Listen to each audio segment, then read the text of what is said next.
حضرت عمر کیا فرماتے ہیں؟ سیدنا فاروق اعظم رضی اللہ تعالیٰ عنہ ارشاد فرماتے ہیں، اس کو امام بہقی نے اور امام سیوطی نے نقل کیا ہے۔ حضرت عمر فرمایا کرتے تھے کہ اگر میں زندہ رہا تو عراق والوں، میں تمہاری بیواؤں کے لیے ضرورت کا اتنا سامان کر جاؤں گا کہ بی بی جب تک زندہ رہے گی کسی کی محتاج نہیں ہوگی۔ اس کے لیے اس طرح کے اسباب پیدا کر دیے جائیں گے کہ اسے حاجت نہیں ہوگی۔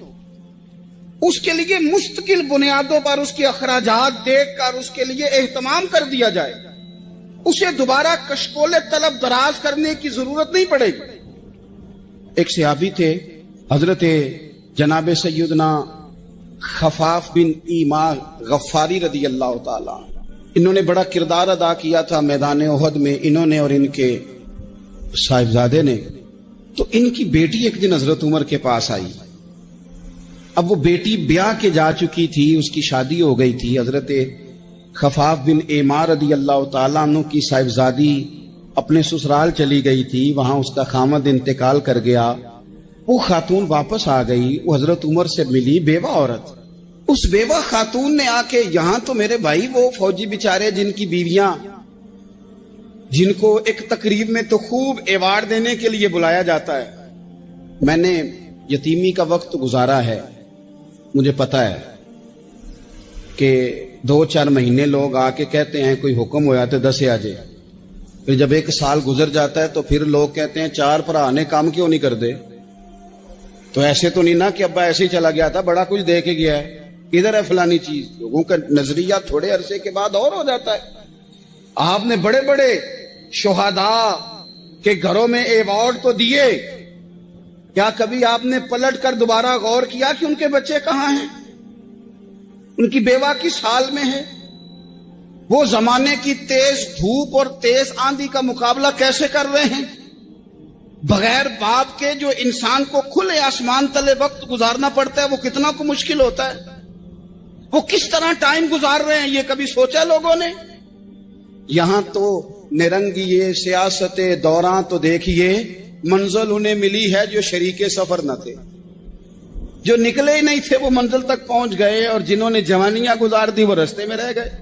حضرت خفاف بن ایما کی صاحبزادی بیوہ ہو کے آ گئی، بچے ساتھ تھے، سرے راہ جناب عمر سے ملی اور مل کے کہنے لگی، حضور میں اس صحابی کی بیٹی ہوں جنہوں نے احد والے دن اپنے بیٹے کے ساتھ مل کے معاشرہ کیا تھا، بچے میرے یتیم ہو گئے ہیں، میں بیوہ ہوں۔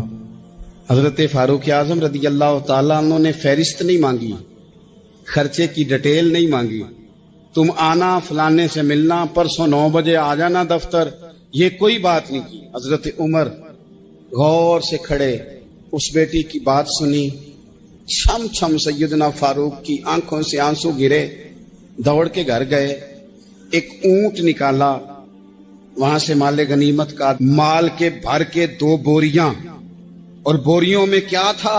چاندی بھی تھی، نقدی پیسے بھی تھے، کچھ ضرورت کا سامان بھی تھا، غلہ بھی تھا۔ 2 بوریاں بھر کے اونٹ پہ رکھ کے خود لگام اس بیٹی کے ہاتھ میں تھما کے، کا پتر سامان بھی تیرا ہے، اونٹ بھی تیرا ہے، اور یہ نہ سمجھنا یہی کچھ تجھے دیا ہے، جب یہ ختم ہوگا تو رب تیرے لیے اور بندوبست فرمائے گا۔ کیا مانا کہ ڈیوٹیاں لگا دی گئی ہیں، ہمیں پتہ ہے یہ سامان کب تک ختم ہو جائے گا، پیسے کب تک ختم ہو جائیں گے، تیرے لیے میں نے نئے حکم بھی جاری کر دیے ہیں۔ ایک شخص نے کہا، حضور ایک بیوہ کو آپ نے کچھ زیادہ ہی نہیں دے دیا؟ یہاں لوگ سیاسی تقسیم نہیں کرتے، تھوڑا کام والے کو دے دو، تھوڑا چوکیدار کو دے دو، تھوڑا گلی محلے میں دے دو، تھوڑا رشتہ داروں میں دے دو، سب ہمارے احسان کے نیچے رہیں گے۔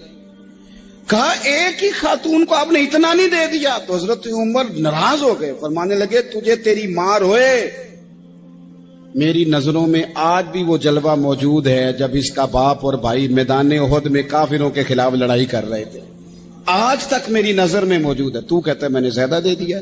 اولاد کسے نہیں پیاری ہوتی؟ بچوں کو دیکھ دیکھ کے بندہ کلیجہ ٹھنڈا کرتا ہے، اولاد کو دیکھ دیکھ کے آنکھوں کو سکون ہوتا ہے، انسان کی طبیعت شاش بشاش ہوتی ہے۔ حضرت عمر وظیفہ لگانے لگے تو حضور کے گھر میں خدمت کرنے والے حضرت اسامہ بن زید کا وظیفہ ڈبل لگایا، اور اپنے بیٹے عبداللہ ابن عمر کا وظیفہ سنگل لگایا۔ تو حضرت اسامہ بن زید کہنے لگے ابا جی میں نے تو ہجرت بھی کی جہاد بھی کیا، اسامہ تو ان دنوں بچے تھے۔ تو حضرت سیدنا عمر فاروق جواب میں کہنے لگے پتر اسامہ کے والد زید نے بھی حضور کے گھر میں نوکری کی، اسامہ بھی نوکری کر رہا ہے۔ حضرت عمر کی شان کیا ہے زمانہ جانتا ہے، پر پھر بھی حضرت عمر فرمانے لگے تو نے اپنے باپ کے ساتھ ہجرت کی، فرمایا ان کی خدمت زیادہ ہے حضور کے گھر میں، لہذا ان کا وظیفہ بھی زیادہ لگایا جائے گا۔ ہمارے ہاں ہم نہ میرٹ کرنا چاہتے ہیں پر دوسروں کے لیے، اپنے اوپر کسی میرٹ کو ہم قابل قبول بالکل نہیں۔ یعنی میں سودا خالص لینا چاہتا ہوں دکان سے، تو آپ بتائیں آپ جو سودا بیچتے ہیں وہ خالص ہی بیچتے ہیں؟ آپ کو تو خالص چاہیے لیکن آپ بھی تو کچھ نہ کچھ بیچتے ہیں، آپ کا خالص ہے۔ اگر آپ خالص بیچ رہے ہیں تو انشاءاللہ ملے گا بھی خالص۔ چادریں آئی تھی مال غنیمت میں، ڈھیر ساری چادریں، ڈھیر ساری۔ حضرت عمر نے صحابہ کرام علیہم رضوان کی ازواج پر، صحابیات پر وہ چادریں تقسیم کر دی۔ ایک چادر بڑی خوبصورت نکلی اندر سے، تو سب کہنے لگے حضور یہ نا خاتون اول کے لیے سوٹ کرے گی، آپ کی اہلیہ کے لیے سوٹ کرے گی، کبھی آپ گھر لے جائیں نا، یہ سب سے بہتر ہے۔ تو یہ حضرت عمر کی بالغ نظری ہے، وہ کیا بندہ ہوا جس کی ہر جگہ نظر ہی نہ ہو۔ حضرت سیدنا عمر فاروق رضی اللہ تعالیٰ عنہ کہا جناب یہ چادر بڑی حسین ہے، آپ کے گھر والوں پہ جچے گی۔ تو حضرت عمر فرمانے لگے نہیں، ایک صحابیہ ہیں حضرت ام سلیت رضی اللہ تعالیٰ عنہ، انہیں بلاؤ یہ چادر انہیں دوں گا۔ حضور اس خاتون کو یہ چادر دینے کی وجہ بھی تو بیان کریں۔ تو حضرت عمر فرمانے لگے جب احد میں ڈھیر سارے لوگ زخمی ہو گئے تھے اور بھگدڑ مچ گئی تھی اور حالات خراب ہو گئے تھے، تو فرمایا میں نے اپنی آنکھوں سے دیکھا کہ اس ایمرجنسی کی حالت میں بھی جناب ام سلیت مشکیزہ پکڑ پکڑ کے زخمیوں کو پانی پلا رہی تھی۔ اس خاتون کی خدمات ہیں امت کے لیے، اس نے ڈیوٹی کی ہے صحابہ کے لیے، لہذا اس عورت کا زیادہ حق بنتا ہے۔ بیٹھے تھے حضور کے صحابہ حضرت عمر کے گرد، دوست یار پرانے باتیں ہو رہی تھیں، تو حضرت عمر کہنے لگے دور خلافت چل رہا ہے جناب عمر کا، میں کہہ چکا ہوں کہ ہمیں ضرورت متقی پرہیزگار لوگوں کی ٹیم کی ہے، ان لوگوں کی ضرورت ہے جن کے دل میں درد ہو، جو تقوی والے ہوں، جو مخلوق خدا کے بارے میں گنجائش رکھتے ہوں۔ حضرت عمر کے گرد دوست آپ بیٹھے ہیں، تو حضرت عمر کہنے لگے چلو اپنی اپنی کوئی خواہش ہی بتاؤ۔ تو چونکہ حالات بڑے خراب تھے، قحط کا دور تھا، بعض جگہوں پہ غریبوں کو بڑی مشکل تھی، تو سب لوگوں نے صدقات اور خیرات کی ہی بات کی۔ ایک صاحب کہنے لگے میرا دل کرتا ہے کہ زمین غلے اور اناج سے بھر جائے ساری اور میں اللہ کی مخلوق میں بانٹ دوں۔